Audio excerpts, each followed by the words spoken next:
সহযোগিতার নিশ্চয়তা দিতে হবে। এতে প্রাসঙ্গিক প্রমাণ ও স্থানসমূহে প্রবেশাধিকার অন্তর্ভুক্ত থাকবে। একই সঙ্গে রাষ্ট্রীয় বা অরাষ্ট্রীয় কোনো পক্ষের হস্তক্ষেপ না হওয়ার নিশ্চয়তা প্রদান করতে হবে। কিছু অভিযুক্ত সন্দেহভাজন বিদেশে পালিয়ে থাকতে পারে এমন প্রতিবেদনের প্রেক্ষিতে সরকারকে OSCHR এর সহায়তা চাইতে হবে, যাতে স্ট্রাকচার্ড ক্রস বর্ডার কোঅপারেশন নিশ্চিত হয়। এর মধ্যে লিগ্যাল অ্যাসিস্ট্যান্স ও ইনফরমেশন শেয়ারিং অন্তর্ভুক্ত থাকবে, যাতে দায়ীরা জবাবদিহিতা এড়িয়ে যেতে না পারে।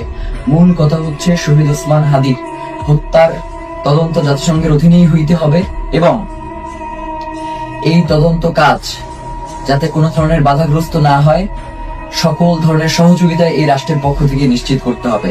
এর বাইরে আমাদের কাছে কোনো সেকেন্ড অপশন নাই। আজকে আমাদেরকে গুলি করেছেন, কালকে প্রয়োজনে আমাদেরকে মেরে ফেলেন, কিন্তু শহীদ ওসমান হাদির হত্যার বিচার এই বাংলার জমিনে হইতেই হবে। এর বাইরে কোনো সরকারের সেকেন্ড কোনো অপশন নেওয়ার কোনো সুযোগ নাই।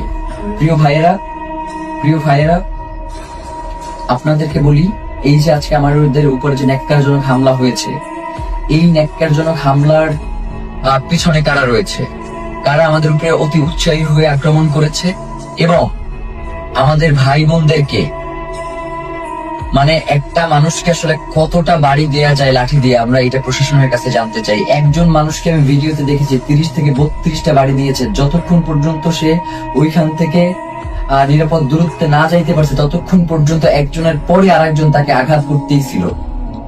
ব্যাপার যেটা করতেছে সেটা হচ্ছে, আমাদের কাছে মনে হচ্ছে যে এই প্রশাসন এখন আর অন্তর্বর্তীকালীন সরকারের কথায় চলে না। এই প্রশাসনকে কেউ নিয়ন্ত্রণ করছে। সেই নিয়ন্ত্রক কারা, সেটা বাংলাদেশের জনগণের কাছে সরকারকে জানাতে হবে।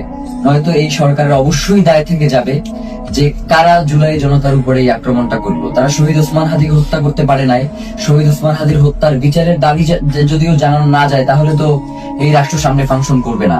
এবং আমরা ইতিমধ্যেই দেখতে পেয়েছি যে রাজনৈতিক দলগুলো থেকে এই আক্রমণের ঘটনার ব্যাপারে প্রচন্ড উল্লাস প্রকাশ করা হচ্ছে। আপনারা দেখেছেন। আমরা আপনাদেরকে স্পষ্ট করে জানাই, এই 12 তারিখ ভোটের মধ্য দিয়ে তাদেরকে আপনাদের একটা স্পষ্ট বার্তা জানান দেওয়ার সুযোগ রয়েছে। আপনারা 12 তারিখ তাদেরকে ভোটে পরাজিত করে ইনসাফ ও বাংলাদেশের স্বাধীনতা সার্বভৌমত্বের একটা রাষ্ট্র গড়ে তুলবেন, এমনটাই আমাদের প্রত্যাশা। এবং গণভোটে অবশ্যই আপনারা হ্যাঁ দিবেন, কারণ জুলাই সনদ বাংলাদেশের জন্য অত্যন্ত গুরুত্বপূর্ণ। এর সাথে বাংলাদেশের স্বাধীনতা সার্বভৌমত্ব, সীমান্ত, নিরাপত্তা সবকিছু জড়িয়ে আছে। যার কারণে জুলাই গণভোটে আপনাদেরকে অবশ্যই হ্যাঁ দিতে হবে এবং যারা সৎ এবং যোগ্য, তারা যে দলেরই হোক না কেন, তাদেরকে ভোট দিয়ে আপনাদের ইনসাফের বাংলাদেশ প্রতিষ্ঠার জন্য ক্ষমতায় নিয়ে আসতে হবে।